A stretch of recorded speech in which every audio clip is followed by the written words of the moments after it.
Hey guys, this is Edgaras from Spoken Lithuanian, and today we're going to talk about verb to be able to, or just can in present tense, in the Lithuanian language. I want you to understand how you can use this verb in present tense with all the pronouns that you could use, and how to add another verb, because usually we use to be able to as an auxiliary verb, as a modal verb, and we add another verb to it. So we will be able to do that after today's lesson. Okay, so first of all, let's look at all the pronouns that we can use. So for example, I have the singular, so I can in English language, right?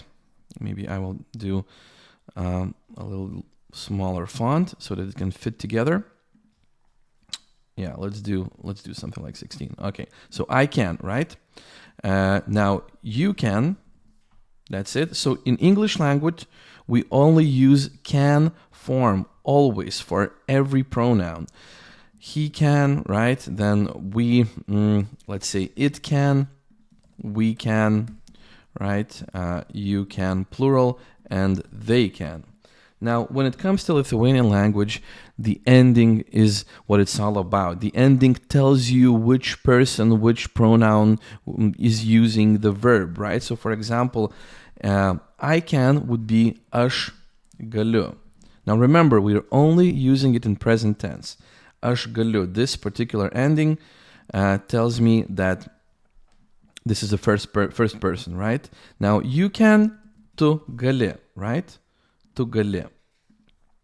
She can, ji gali. Now it's the same word. It's written the same as in tu gali. It's just pronounced differently. I say gali, gali, and over here I'm saying gali. The stress is over here on ga, on the front, right? Gali. Over here it's at the back. It's gali, ji gali, right? But still, the ending is the same, right? He can. That would be jis gali. Jis gali, the same gali as this one, right? It can. We don't really have it in Lithuanian language the way we have it in English, but that would be tai gali. Tai gali. Because in Lithuanian language we have genders for words, for nouns. So for example, if, let's say I'm saying a table, which is stalas, right?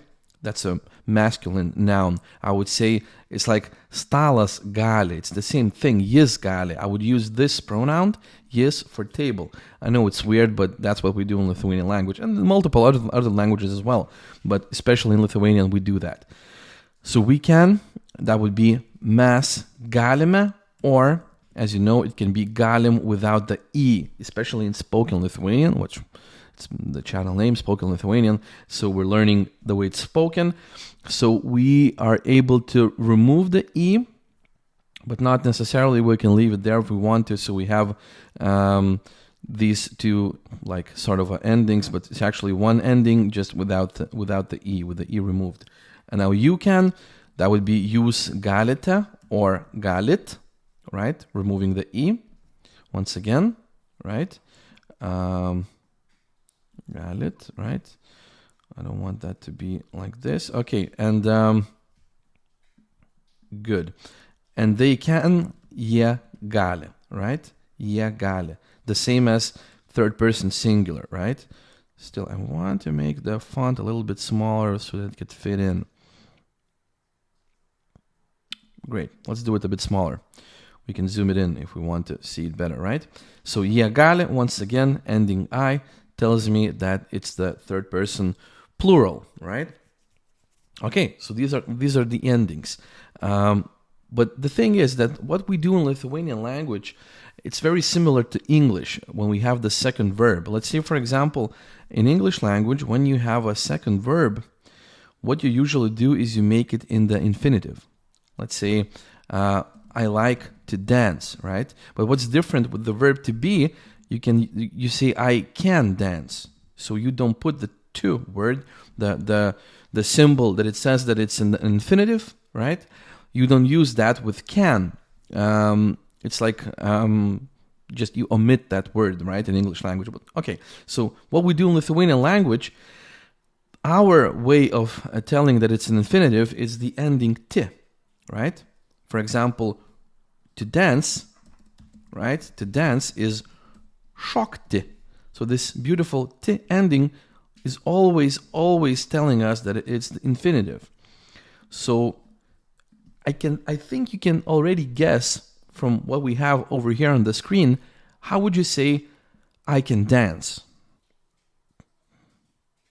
How would you say that? That would be aš galiu šokti, right? Aš galiu šokti. Aš galiu, I can, and then I have the infinitive, šokti. Great. Now, how would you say jis? I'm sorry, I almost said in Lithuanian. He can dance. How would you say he can dance? That would be jis gali šokti, right? Jis gali šokti. Nice. How would you say we can dance? Mes galime šokti. Awesome. Awesome. Okay. Let's take another verb. Let's take a verb to drive. To drive, as in drive the machinery, a car. That would be vairuoti. Vairuoti, right? To go by car, that would be važiuoti. But vairuoti just means actually being behind the wheel of a car. Okay? Važiuoti. Right? So, okay, how would you say you can drive? Tu gali vairuoti, right? Tu gali vairuoti. Now, the difference is in Lithuanian language is to be able to does not necessarily mean being able, like having the ability to do it.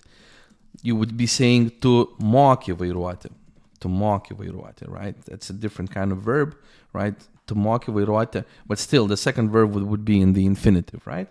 But tu gali vairuoti, that means you have the license to do it. Not the ability, not that you're a driver, right? So I think you get the idea of how this works, right? You have a specific ending that you use, right?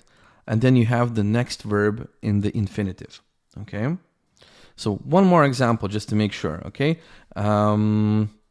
Let's say to help. To help would be padėti, right? So how would you say, looking at the table, how would you say you can help? You can help, right? That would be tu gali padėti, right? Tu gali padėti. Now we know already from the previous lessons, you can go back and watch how you form a question in Lithuanian language. But we know that if we are forming yes or no question, like a simple question, we're just adding ar at the beginning. So for example, something like ar tu gali padėti would be a question like, can you help me, right? And what's even further, more interesting is that you can actually even remove to over here. And in spoken language, it's very common to remove in a question the subject of the question. Ar gali padėti?